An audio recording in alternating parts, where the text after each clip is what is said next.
Pada setiap harinya, langit Indonesia dipenuhi dengan ribuan penerbangan. Kursi penumpang kembali terisi, industri penerbangan mulai kembali pulih. Namun di balik semangat kebangkitan itu, terdapat tekanan biaya yang belum berhenti. Harga aftur mendekati 0,85 per liter US dollar.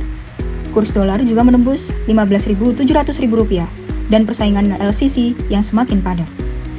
Salah satu pemain besar di pasar ini adalah PT AirAsia Indonesia Tbk, yang merupakan bagian dari grup AirAsia Malaysia yang dikenal dengan slogan "No Everyone Can Fly". Tetapi, di tengah persaingan yang semakin ketat dan tekanan keuangan yang semakin berat, apakah AirAsia Indonesia masih punya peluang untuk benar-benar terbang tinggi?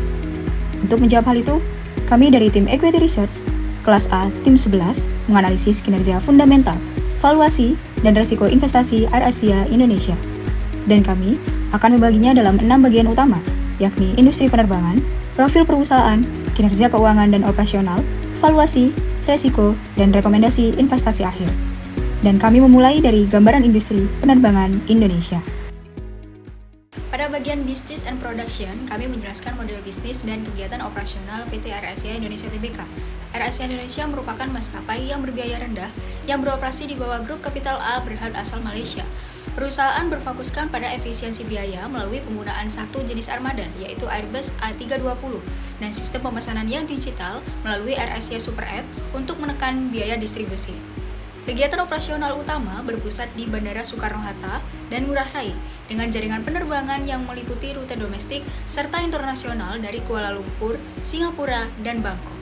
Dari sisi model bisnis, sumber pendapatan utama berasal dari penjualan tiket penerbangan, baik domestik maupun internasional. Sedangkan, pendapatan tambahan diperoleh dari layanan bagasi, makanan, pemilihan kursi, asuransi perjalanan, hingga kargo udara. Melalui AirAsia Super App, perusahaan juga memperluas pendapatan non-penumpang seperti pemesanan hotel dan layanan perjalanan. Biaya terbesar berasal dari bahan bakar aftur, yang diikuti oleh biaya sewa dan perawatan pesawat, serta biaya bandara. Penggunaan satu jenis armada juga membantu meningkatkan efisiensi operasional. Dalam rantai nilainya, AirAsia menjalankan kegiatan mulai dari perencanaan armada dan jadwal, operasi penerbangan, hingga layanan penumpang dan promosi digital yang saling terintegrasi untuk menjaga biaya tetap rendah. Dari sisi kepemilikan, saham CMPP mayoritas dimiliki oleh AirAsia Investment Ltd dan PT Versindo Nusa Perkasa, yang masing-masing sebesar 49,25%, sementara publik memegang 1,5% dari total 40,6 miliar saham yang beredar. Industri penerbangan memiliki peran strategis dalam konektivitas nasional, pariwisata, dan perdagangan antar wilayah. Setelah pandemi, sektor ini mencatat pemulihan signifikan dengan jumlah penumpang meningkat lebih dari 25% pada 2023 hingga 2024 berdasarkan data Kementerian Perhubungan. Struktur pasar penerbangan Indonesia saat ini didominasi oleh 3 grup besar, Lion Air Group, Garuda Indonesia Group, dan AirAsia Indonesia, yang berfokus pada segmen low cost carrier atau LCC atau maskapai berbiaya rendah. AirAsia menekankan biaya dengan mengoperasikan 26 Airbus A320 berusia rata-rata 9 tahun, melayani lebih dari 20 destinasi domestik dan internasional. Selain tiket, perusahaan memperoleh pendapatan tambahan dari bagasi, makanan, serta layanan digital melalui AirAsia Super App yang menekan biaya distribusi hingga 15% dan memperluas sumber pendapatan non-tiket. Selanjutnya, kami menganalisis posisi kompetitif AirAsia Indonesia dengan menggunakan kerangka Porter 5 Forces. Yang pertama, dari sisi threat of new entrants, ancamannya tergolong rendah. Industri penerbangan memiliki hambatan masuk yang tinggi, seperti kebutuhan modal yang besar, kemudian biaya perawatan yang pesawat, dan regulasi yang ketat. Selain itu, pemain besar seperti Lion Air, Garuda, Citylink yang sudah memiliki jaringan rute dan loyalitas pelanggan yang kuat. Kemudian, dari sektor yang kedua yakni bargaining power of suppliers yang tergolong tinggi. Karena industri ini bergantung pada pemasok utama seperti Airbus, Boeing, dan Pertamina untuk bahan bakar pemasok. Kemudian, posisi dominan dari Angkasa Pura I dan Angkasa Pura II dalam layanan bandara juga memperkuat kekuatan tawar pemasok. Kemudian dari sisi yang ketiga, yakni bargaining power of buyers yang juga tinggi, karena pelanggan sangat sensitif terhadap harga tiket dan memiliki banyak alternatif seperti Lion Air, Citylink, dan Super Airjet. Untuk menghadapi hal ini, AirAsia memperkuat nilai tambah digital melalui AirAsia Super App dengan penawaran promosi dan integrasi layanan perjalanan.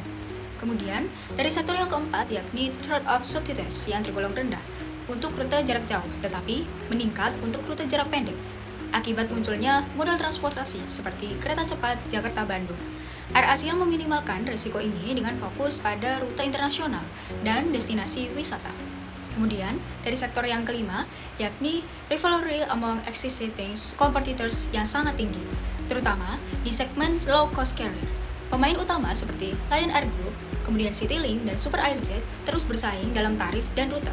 AirAsia berfokuskan pada efisiensi biaya, ketetapan waktu, dan brand internasional untuk mempertahankan pangsa pasarnya. Secara keseluruhan, posisi kompetitif AirAsia Indonesia berada pada industri dengan persaingan yang tinggi dan margin yang ketat, sehingga efisiensi dan inovasi digital menjadi kunci keberlanjutan dari bisnisnya. Selanjutnya pada aspek ESG, AirAsia Indonesia menunjukkan upaya keberlanjutan di 3 bidang utama. Dari sisi lingkungan, perusahaan menerapkan operasi hemat bahan bakar dan sistem digital yang flag planning untuk mengurangi emisi karbon. AirAsia juga mulai memperbarui armada dengan Airbus A320neo yang lebih efisien, meski hingga 2024 belum memiliki laporan keberlanjutan yang tersendiri. Kemudian, dari sisi sosial, fokus utama ada pada keselamatan penerbangan, pelatihan awak kabin, dan tanggung jawab sosial seperti bantuan bencana dan kemitraan UMKM. AirAsia juga mendukung promosi pariwisata nasional melalui kerjasama dengan pemerintah. Kemudian, dari yang sisi tata kelola, AirAsia mengikuti prinsip Good Corporate Governance dari grup induk dengan struktur dewan yang profesional dan adanya komite audit serta kepatuhan. Namun, karena 98,5% dari saham yang dimiliki oleh grup induk, masih ada risiko terhadap independensasi dan hak pemegang saham minoritas. Dari sisi keuangan, AirAsia Indonesia menunjukkan pemulihan bertahap pasca pandemi. Pada tahun 2024, pendapatan meningkat sebesar 22% menjadi 5,3 triliun, naik dari 4,3 triliun pada tahun sebelumnya. Namun, perusahaan masih mencatat rugi bersih sebesar 1,1 triliun walaupun sudah membaik dari rugi sebesar 1,9 triliun pada tahun sebelumnya.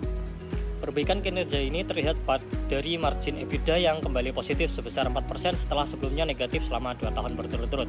Peningkatan ini menunjukkan bahwa strategi efisiensi operasional, pengelolaan bahan bakar, dan optimisasi armada mulai memberikan hasil nyata pada perusahaan tersebut.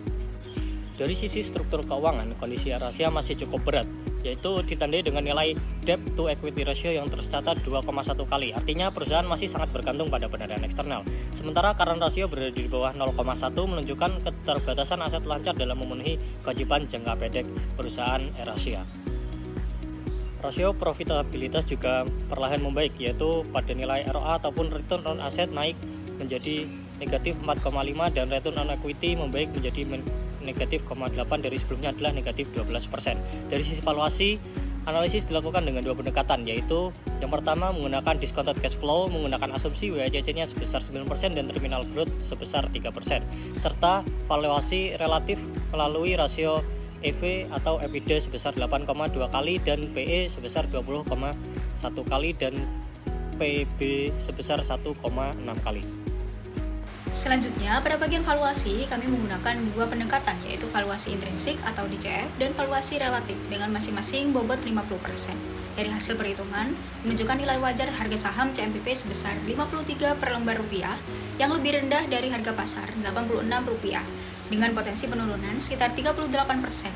Kemudian, pada metode relative valuation atau CMPP dibandingkan dengan Citylink, Lion Air, dan Air Superjet, dengan hasilnya, CMPP sedikit di bawah rata-rata industri, dengan EV per EBITDA 8,2 kali, P per E 20,1 kali, dan P per B 1,6 kali, menandakan profitabilitas yang masih terbatas. Sementara, dengan metode DCF menggunakan asumsi WACC 9%, terminal growth 3%, dan tax rate 22%, proyeksi arus kas menunjukkan hasil negatif, bahkan dalam skenario optimistis. Secara keseluruhan, saham CMPP dinilai overvalue dengan risiko tinggi dari sisi arus kas, harga aftur, dan fluktuasi arus. Oleh karena itu, dari kami, merekomendasikan adalah sell atau di layak beli untuk jangka menengah.